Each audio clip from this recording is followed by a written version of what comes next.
And we're diving more into that mystery of what happened here, really what went down on this island on One Piece, and I gotta say, I gotta like it, you know, and those little snippets that we keep getting, all that, about the whole little couple of chapters and all that, you know, one we found out about Syrup Village, that was some nice shit and all that, seeing like all the kids again, all the Usopp's girl and stuff like that, seeing them all grown up, seeing like, yo, look at fucking God Usopp on the roll, look at him on the brow, he's fucking getting it, mate, way, well done, mate, like that. I love it that they're enjoying it, like he's become like such a great man at this point, but we're not talking about Usopp in this chapter. We're talking about the kingdom right now, so let's find out what's been going on this fucking mammoth.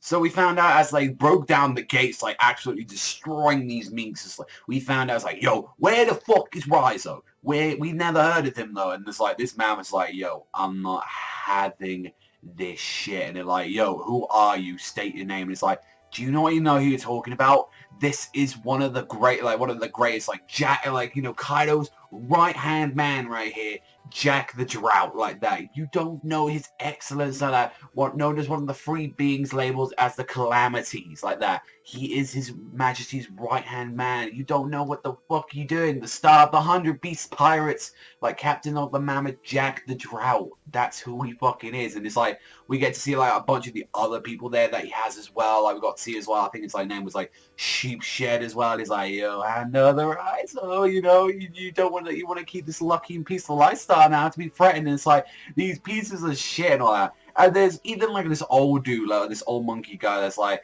hey, you know, let's just talk it out and all that. You were telling the truth and all that. We would never lie. Then the fucking man would just go, boom, just like that. Just fucking Jack just absolutely annihilates that shit. Jack the Drought just fucking knocks him clean. So we already know that he's a zone user and that's like his main thing. It's like, yo, I gotta get that. That's fucking powerful as fuck. Like, he just annihilated people that just left and right like it was nothing like that. And it's like, no like mercy to like the women, the children, no nothing. There was like another one that we saw as well. I believe her name was like Jin Rummy or something like that. Like we saw from her, which we didn't get to see too much of her in this chapter, I believe. And I believe that is her name. If I'm wrong, then you'll have to correct me in the comment section down below. But it's like, we're here to have but one demand. We just want Rizo. We have nothing else to fucking do here like that. We're not here to, like, you know, do any of this shit to converse and chat and all that. And he's just like, I have one demand.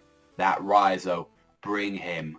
And it's like, well, we're going to turn this country inside out then. Like, and he sends out this fucking army of, like, these people known as pleasures, just like that. Yo, annihilate everyone. It's like, no, the Minks ain't fucking having that. It's like, yo, every single one of us is born a warrior. All of us know how to fight. Like, even the infants are able to fend for themselves. I'm like, that's kind of cool. Like, you know, everyone knows how to fucking do a bit of fighting and shit like that. And the leader himself is, like, the actual, like, you know, strongest person here on this place. And it's like, you know what? Let's go for a fucking giant juke out and all that. And it's like, you know what? We asked you and all that. It's like, you know, we asked you at the very least, please let this talk out with our duke and all that. And it's like, talk? I refuse.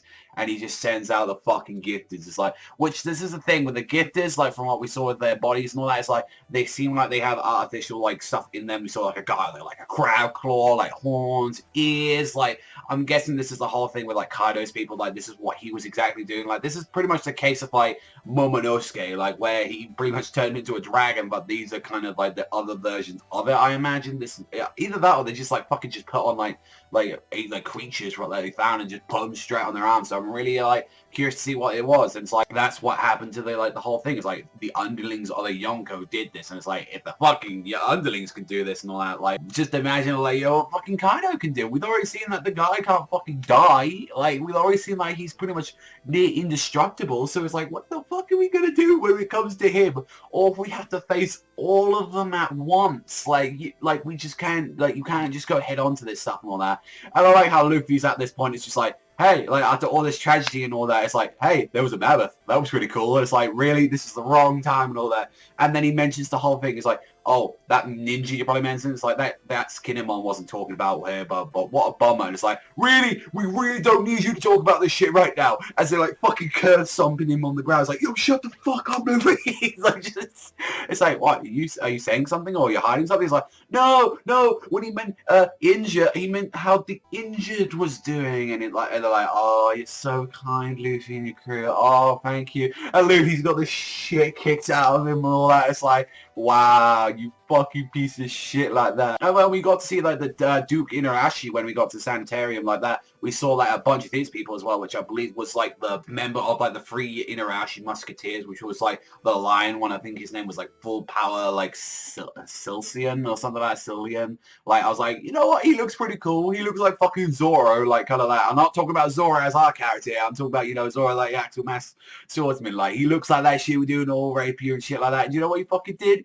He fucking got on his knees and he thanked everyone. Like, he thanked the Straw Hats and shit. And I'm like, that's some respectable stuff right there. And we get to see inside with, like, we saw Chopper, and it's like, oh, here's the fucking man himself, Duke Igarashi. And I'm like, you know what? Duke Igarashi, yeah, he looks pretty fucking cool. He's like a cool old man dog thing like that. Got whiskey in his hand, you know, having a drink like that. It's like, yeah. Are you reading the newspaper? Yeah, I'm a fucking boss on that. I take this place. Like, he owns this place because, like, the King of Deck, he is one of the strongest men here. Like, he is the strongest guy, and it's like, he got the shit kicked out of him by, like, you know, Kaiser. To be able to survive something like that, that's some fucking respect right there. Like, I gotta give you to that. And when they actually told you, it's like, this is what the thing that actually crippled him was, like, after the battle and all that. We had the actual upper hand. It's like they brought a weapon into the country if it wasn't thorough. It's like they brought in Caesar's poison gas weapon. So they brought in fucking Smile to take on this shit. And I'm like, that's like, did they actually take the actual, like, liquid form, like, itself and all that? Or did they just manage to, like, get a bit of Smile itself, or like just a prototype, like another prototype that maybe Caesar was working on, or did they just get him? Like, I'm very curious about that. It's like, what exactly went down with that, because obviously we don't know exactly where Caesar is at the moment, like from what we've seen, because last time we saw Caesar with him, he was like, oh, he was with Sanji, he was like with Nami and all that, and he hasn't been mentioned on that, so maybe that happened and all that. It's like, we'll have to wait and see what actually like did that, like what caused this really out of everyone. So maybe we might actually have to find out a little bit more. I find it interesting that we're finding out more, like we're having more flashbacks about this arc than we are actually having current times of this arc. That isn't a bad thing, but it's just like we're having more time explaining what happened before the Straw Hats really got here and before, you know, Luffy and his crew got here like that. And it's like, no, let's explain this. No, let's explain this. Like, we're getting explanations to other things, but it's like the more important question is, where the fuck is Sanji? Where is he? Where the fuck is Sanji at, man? Like, we need to know these answers. Like, Oda is dangling that carrot, man, for us. He's like, yo, you want it? You want it?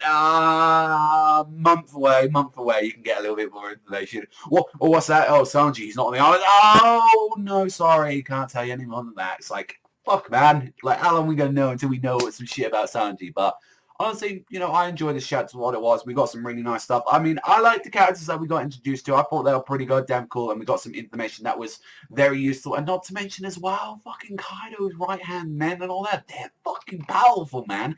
And to think that the Minks were having the upper hand really on them until, like, the weapon got involved, the Caesar's poison weapon, like that, then holy shit, that's something, all right? That's like, they're fucking strong-ass motherfuckers. So I gotta give them fucking, like, you know, presents of that. So really curious about that, but that's all from me. I was thank you much for watching. As always, I give the final score for this one. I give this one a solid. I think it was a great chapter, to be fair. I actually had a lot of fun with like reading a bunch of this stuff and all that. Even though it's dangling carrots, I think I'd play it 7.5 was like a really good chapter this week. So I did enjoy this. I want to know some answers. Please, can we get the answers soon? Like Oda, I really need to know.